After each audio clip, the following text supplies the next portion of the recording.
بسم اللہ الرحمن الرحیم۔ معزز سامعین، السلام علیکم ورحمۃ اللہ وبرکاتہ۔ میرے پیارے ناظرین، امید ہے آپ خیریت سے ہوں گے۔ اللہ آپ کو خوش رکھے، شاد و آباد رکھے۔ جیسا کہ آپ کو معلوم ہے میرے پیارے بھائیوں، میری پیاری خواتین، کہ کل عید کا مبارک دن ہے۔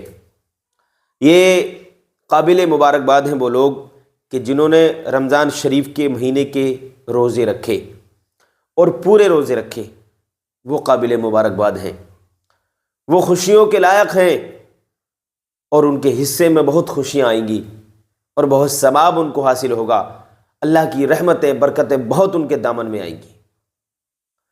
اور قابل مبارکباد ہیں وہ لوگ کہ جنہوں نے قرآن کریم کی تلاوت بھی کی، روزے بھی رکھے، قرآن کریم کی تلاوتیں بھی کی، اور نمازوں کی بھی پابندی کی، اور تراویح بھی پڑھی۔ لیکن ان لوگوں کے لیے بڑا مسئلہ ہے، بڑی خرابی ہے، بڑی دقت ہے، بڑی پریشانی ہے۔ ان لوگوں کو غم کرنا چاہیے کہ جن لوگوں نے روزہ نہیں رکھا، تلاوت سے وہ محروم رہے۔ اللہ نے روزے فرض کیے ہیں، فرض۔ اللہ تعالیٰ ارشاد فرماتا ہے، یا ایھا الذین آمنوا کتب علیکم الصیام کما کتب علی الذین من قبلکم لعلکم تتقون۔ یا ایھا الذین آمنوا، اے ایمان والو، تم پر روزے فرض کیے گئے جیسا کہ تم سے پہلے والوں پر فرض کیے گئے تھے، تاکہ تم پرہیزگار بن جاؤ۔ تو معلوم ہوتا ہے کہ روزہ انسان کو پرہیزگار بناتا ہے، متقی بناتا ہے، نیک بناتا ہے۔ روزہ رکھنے سے انسان پرہیزگار بن جاتا ہے، نیکوکار بن جاتا ہے، متقی بن جاتا ہے، کیونکہ اللہ کا فرمان ہے یہ، لعلکم تتقون، تاکہ تم پرہیزگار ہو جاؤ۔ اور اللہ نے کیا فرمایا؟ دیکھیے، غور کیجئے کلام الہی پر، اللہ کے کلام پر غور کریں۔ یا ایھا الذین آمنوا کتب علیکم الصیام کما کتب علی الذین من قبلکم۔ اللہ نے فرمایا، ایمان والو، تم پر روزے فرض کیے گئے جیسا کہ تم سے پہلے والوں پر فرض کیے گئے تھے۔ تو حضرت آدم سے لے کر ہر امت میں، ہر نبی کی امت میں روزے فرض تھے۔ یہ الگ بات ہے کہ ٹائم مختلف تھا اور اس کے احکام مختلف تھے، اس کے حکم الگ الگ تھے، وہ الگ بات ہے، لیکن روزے تمام امتوں میں فرض کیے گئے تھے۔ تو روزہ ایک ایسی عبادت ہے، ایک ایسی عبادت ہے کہ اللہ تعالیٰ روزہ دار کے بارے میں فرماتا ہے کہ جو روزہ میرے لیے رکھتا ہے میں اس کی جزا خود ہوں۔ دیکھیے، آپ کوئی بھی نیک کام کریں، زکوٰۃ دیں، نماز پڑھیں، حج کریں، یا کوئی بھی اور کام کریں، نیک کام کریں، اچھا کام کریں، تو اس کی جزا آپ کو ملے گی، اس کے بدلے میں آپ کو جنت دی جائے گی، اس کے بدلے میں نیکیاں آپ کو ملیں گی، اس کے بدلے میں ثواب آپ کو دیا جائے گا۔ لیکن میرے بھائیوں، اللہ تعالیٰ فرماتا ہے، حدیث قدسی میں آتا ہے، مصطفیٰ کریم فرماتے ہیں کہ روزہ دار کے بارے میں میرے اللہ نے فرمایا، کہ اللہ تعالیٰ نے فرمایا، آقا فرماتے ہیں کہ اللہ فرماتا ہے کہ جس نے روزہ رکھا میرے لیے، میں اس کی جزا خود ہوں، بذات خود میں اس کی جزا ہوں، یا میں بذات خود اس کی جزا دوں گا، عطا فرماؤں گا۔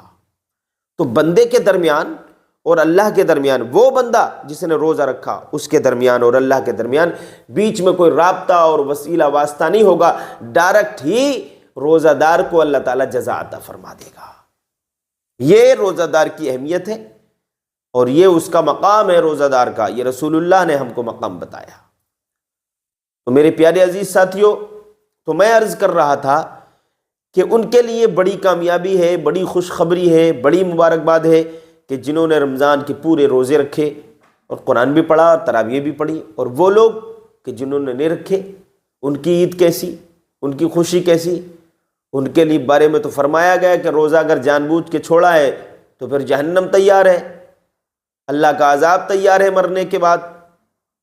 تو اگر روزے کوئی نہیں رکھتا ہے تو اس کے گھر میں برکت نہیں ہوگی، اگر کوئی قرآن کی تلاوت نہیں کرتا ہے تو اس کی روزی میں برکت نہیں ہوگی، اس کی زندگی میں سکون حاصل نہیں ہوگا۔ بہت سارے لوگوں کو ہم نے دیکھا کہ وہ غیر رمضان میں خالی رہتے ہیں، اکا دکا کام کر لیتے ہیں، دن چھوڑ چھوڑ کر، ہے نا، ناغے مار مار کر کام کرتے ہیں، لیکن رمضان جب آتا ہے تو بڑی پابندی سے کام کرتے ہیں۔ رمضان چھوڑ دے، کام چل رہا ہے بھائی، بھائی کام کم کر لو لیکن روزہ ضرور رکھو. روزہ ایک بہت بڑی عبادت کا نام روزہ ہے. روزے کا دوسرا نام صبر ہے. اللہ تعالیٰ کو یہ عبادت بڑی پسند ہے.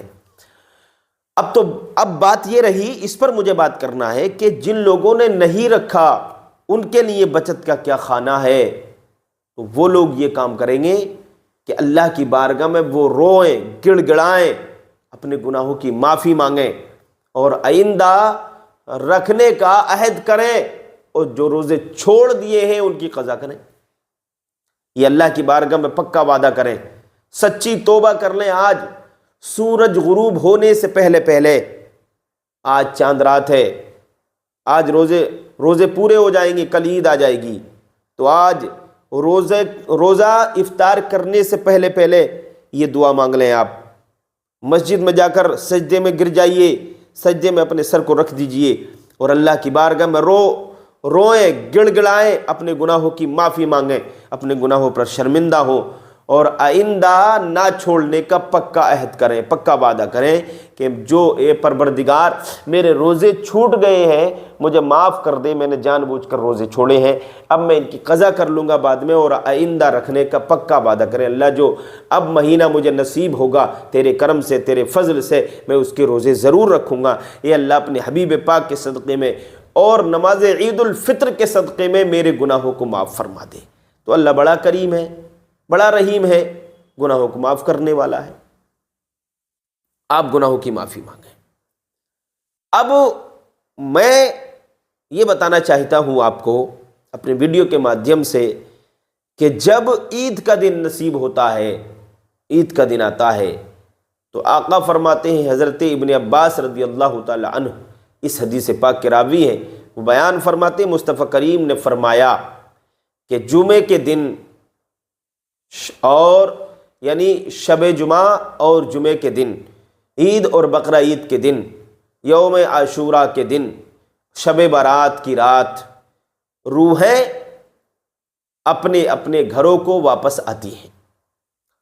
اور جب عید کا بھی ذکر کیا رسول اللہ نے صلی اللہ علیہ وسلم، اور دروازے پہ آ کر روحیں کھڑی ہو جاتی ہیں عید کے دن اور کہتی ہیں اپنے گھر والوں سے، اے میرے عزیز و اقارب، میرے گھر والوں، میرے بیوی بچوں اور میری اولادو، ہمارے لیے کچھ ایصال ثواب کرو، ہماری مدد کرو، ہمارا ساتھ دو، ہمارے حال پر رحم کرو، ہماری مدد کرو. تو مدد کیا ہے ان کی مدد یہ ہے کہ آپ ان کے نام کا ایصال ثواب کریں، فاتحہ خوانی کریں، قرآن خوانی کروائیں، ایصال ثواب کریں، قرآن شریف جو بھی آپ نے پڑھا ہے ان کی روح کو پہنچا دیں تو ان کو ثواب مل جائے گا.